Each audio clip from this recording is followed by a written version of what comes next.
Cowbird by Jae Ess. Chapter 8. The Annex. My brother's warning about digging into family secrets rings in my ear as I make my way to the bedroom, unsettling me. I thought I wanted to know the truth, but do I really?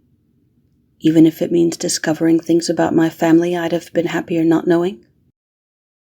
Upstairs at the end of the hall I find Susan still hard at work, dusting the leaves of the 5-foot-tall bird of paradise plant by the window. She looks so weary, so haggard I can't help but feel sorry for her. On impulse, I walk up and begin dusting the leaves with the hem of my skirt. "Oh, Miss Frances, you shouldn't do that." I guess it is a bit strange, the lady of the house polishing plant leaves with her skirt, but I want to help.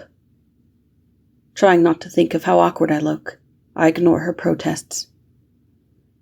"Anyway, isn't it time for you to be off already? They work you too hard in this house. With all the preparation we did for yesterday's party, I fell behind in some of my other chores, but I'll be caught up soon. Sooner, if we work together." I smile at her, and I hope it doesn't make her too uncomfortable. She smiles back at me, relieved, and redoubles her efforts on the leaves. I feel relieved as well, glad she didn't reject me. Working together like this, in no time at all, we've got the houseplant sparkling.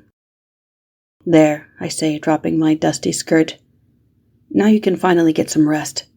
Go to the kitchen and have Mrs. Agate fix you a nice cup of cocoa and put your feet up." "If only, Miss Frances," she sighs wistfully. "But I still have young Master Benjamin's trousers that need mending before tomorrow morning." "His trousers?" "You know, the nice brown suit he wore at Louise's party. He tore the seat of his trousers at the seam, poor fellow. But I should be able to get it stitched up fairly quickly. Then I'll have that cup of cocoa just as you suggested." Remaining rooted in place, I watch Susan disappear down the hall, mind whirring. Ben ripped his trousers. His brown trousers.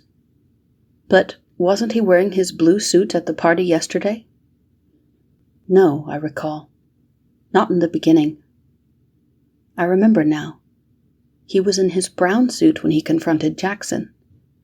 But later, after I raised the alarm about Harrison's body, he was wearing the blue. An interesting tidbit, but what does it mean? What was my brother doing that would tear his trousers in that space of time between his talk with Jackson and his reemergence just as the body was discovered? Don't tell me. Just then Ben's words from earlier tonight come back to me. Once you know the truth, you know it. And then you can never go back. Do I really want to go down this path? What if the truth is even worse than I'm imagining? I picture Ben, my salacious, cruel, bullying younger brother.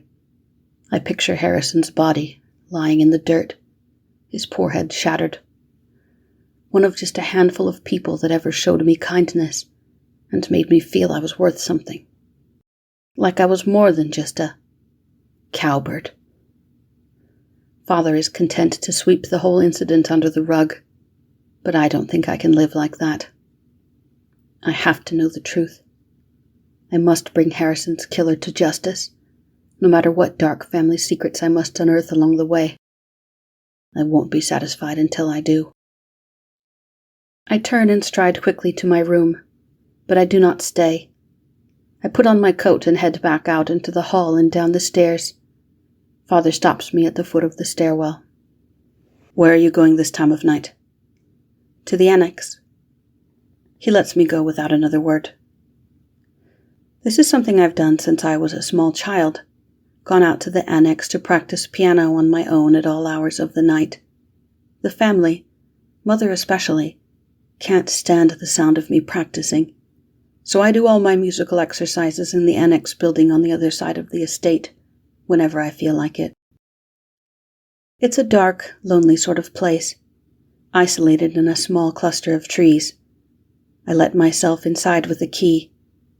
The house is well insulated and fairly temperature controlled, and I take off my coat and don a pair of slippers. I don't stop to light the lamps, but walk the darkened hallway leading to the morning room, where a splendid grand piano sits away from the windows. From the seat I have a view of the room, with the bass side of the piano running parallel to the wall. Through the darkened windows, I can faintly see the silhouettes of trees. Lighting a single lamp just overhead, I touch my fingers to the cool ivories, striking a sudden, full and powerful D minor chord. I hold the keys down, letting the melancholy chord linger in the air. It takes a full minute for the sound to fade completely to absolute silence. Slowly I lower my head to rest on top of the piano, and I play the chord again, letting the frequency ring into me, saturating my very being with the sound. My fingers move on their own, slowly at first, melodically, improvising a simple, moody melody. They curl and stretch, reaching down into the bass notes and high into the treble, tinkling hauntingly.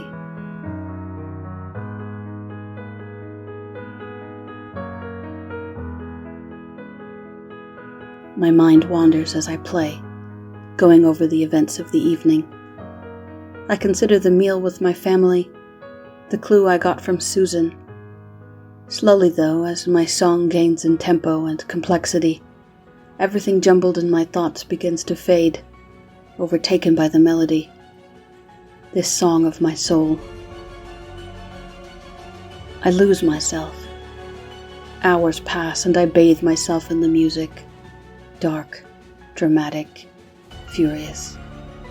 I'm like a woman in a trance, like a seer of old communicating with some otherworldly force. What was it Christine Daae called the Phantom? Her angel of music. He speaks to me now, that hideous ghost with the deformed skeletal face. Speaks through me, understands me as no one else does. Outcast, unwanted, Cowbird. Exhaustion sets in, physical, emotional. The melody cuts off abruptly. The final discordant notes linger in the cool air. My chest heaves lightly. I rise from the bench and sway a little on my feet, feeling for all the world like a weary sailor who's just weathered a fierce gale. Then I put out the lamp and make my way out to the annex. The grandfather clock in the front room reads just after midnight. I leave the annex and lock up behind me. Following the darkened path back to the main house, I recognize I'm no closer to a solution than I was before. Still, it was a therapeutic exercise, and I'm sure I'll sleep better for it, and wake in the morning to resume my hunt for a killer. It's cold, and my breath leaves me in little white puffs. Soon we'll have snow, I predict, maybe even tonight. Overhead, the sky is dark with clouds. But something feels strange. Am I just paranoid after the events of the last 2 days? Why do I feel like I'm not alone out here? Like someone's following me. I turn and look back down the path. It's difficult to see without a moon, but I don't hear anything. My imagination? I'm definitely paranoid, I think later as I let myself back inside the main house. There's no one who'd be up at this time of night. And even if there were, they wouldn't be following me. I sleep soundly as I predicted, curled up beneath the luxurious black satin blankets of my feather bed.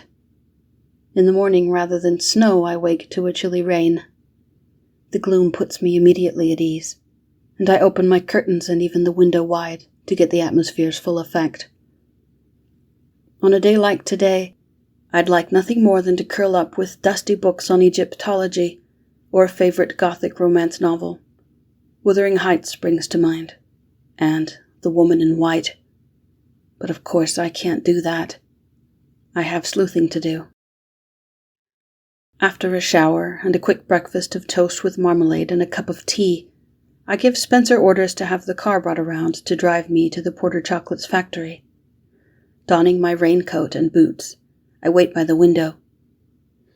After a few minutes, Sam drives up in the Benz. As he does, I can't help but notice a mark on the front bumper.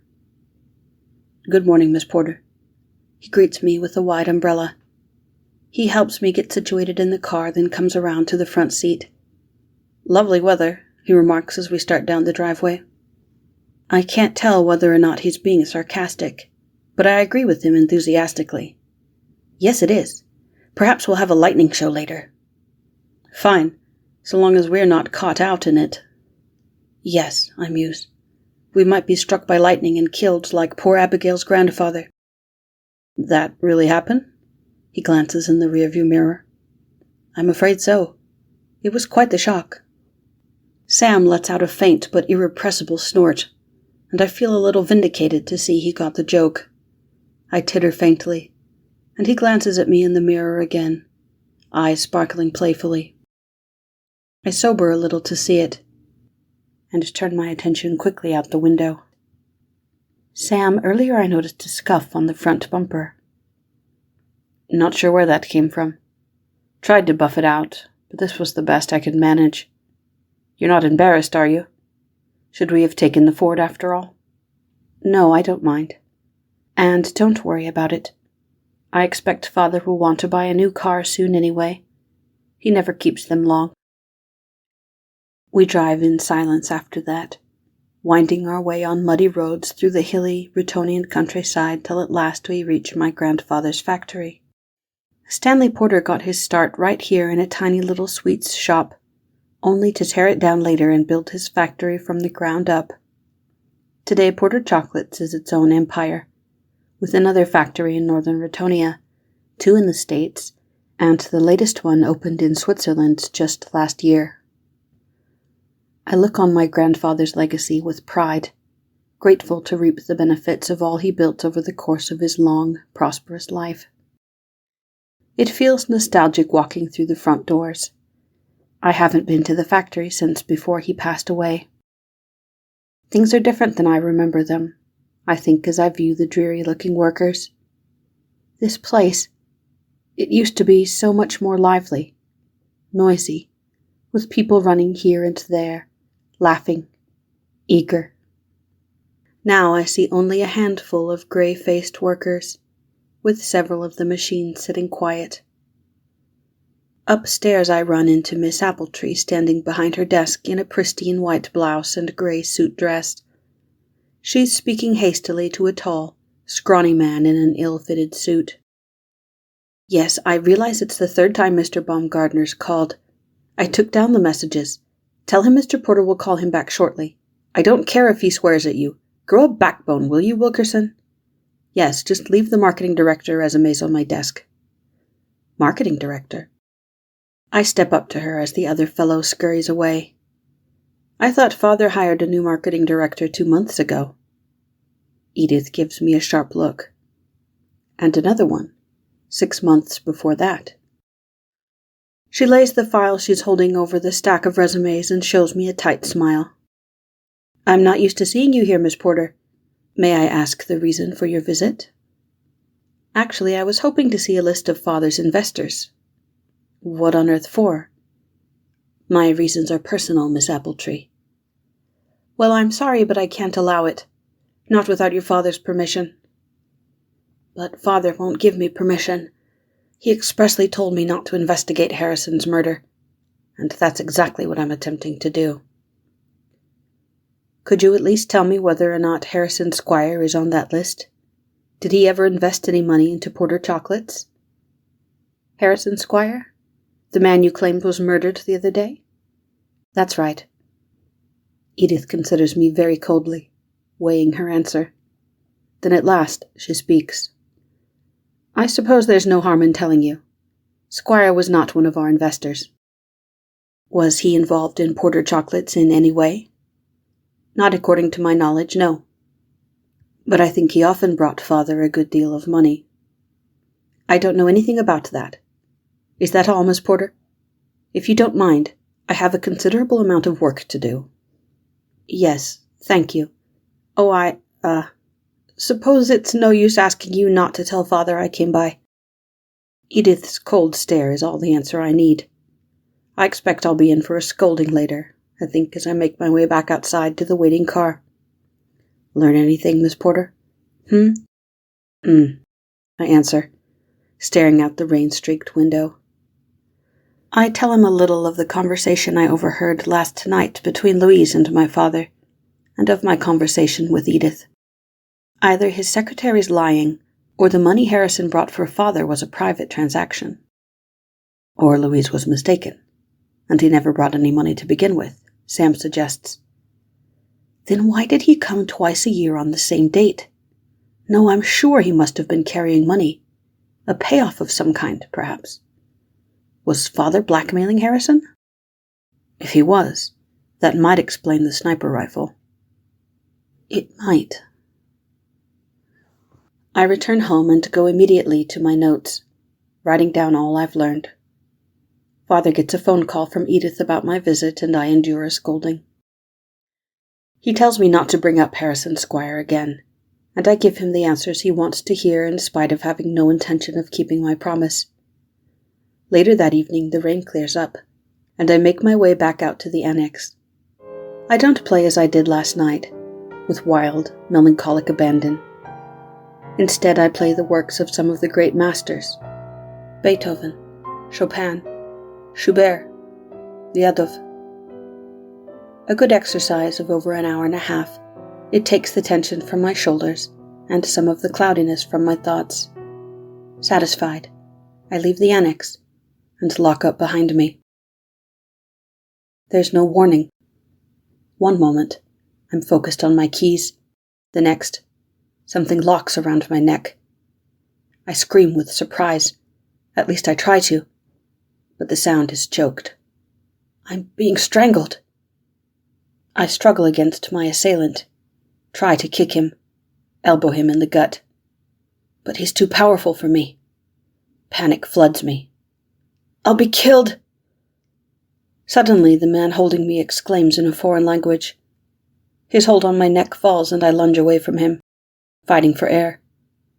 There's a brief struggle, two figures grappling in the darkness. Then, a sickening sound, and my attacker falls to the ground, while the other man stands over him, hardly winded from his exertion. Just then, the cloud passes over the thinnest crescent moon, illuminating the fallen figure, a man I do not recognize with blood gurgling from his mouth, and a screwdriver stuck through the side of his neck. I lurch at the sight, horrified, only to be caught by a pair of strong arms. Miss Porter. Dazed, reeling, I look into the face of my rescuer.